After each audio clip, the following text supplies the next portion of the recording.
नमस्कार साथीहरू, हजुरहरूलाई हाम्रो यस एडु प्लस च्यानलमा हार्दिक स्वागत गर्दछु। हामी एक्सेल लर्निङ सिरिजमा छौँ। ल सुरु गरौँ आजको class. Where Excel is used. Excel कहाँ प्रयोग हुन्छ?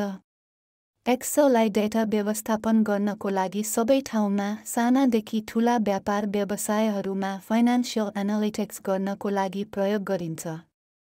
यसका साथै हाम्रो दैनिक बजेट बनाउन, व्यवस्थापन गर्न समेत प्रयोग गर्न सकिन्छ।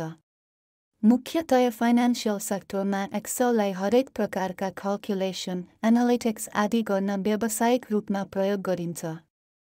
ब्याङ्किङ सेक्टरले ग्राहकहरूको डाटा राख्न, रिटेल सेक्टरले पोस्ट डाटालाई विभिन्न रिपोर्ट बनाएर एनालाइसिस गर्न प्रयोग गर्दछन्। हरेक प्रकारका सेक्टरमा एक्सेललाई विकली, मन्थली, क्वार्टरली, इयरली रिपोर्ट बनाउन प्रयोग गरिन्छ। स्कुलमा विद्यार्थीहरूको डाटा राख्नका साथै मार्कसिट आदि बनाउन प्रयोग गरिन्छ।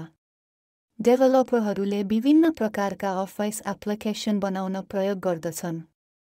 यिनीहरू त साना एक्जाम्पलहरू मात्र भए, एक्सेललाई धेरै ठाउँमा धेरै कामको लागि प्रयोग गर्न सकिन्छ। यस बारेमा हामी आगामी क्लासहरूमा एक्सेलको प्रयोग गर्दै जानेछौँ। आजलाई हाम्रो क्लास सकिएको छ। फेरि अर्को क्लासमा भेटौँला। नमस्कार।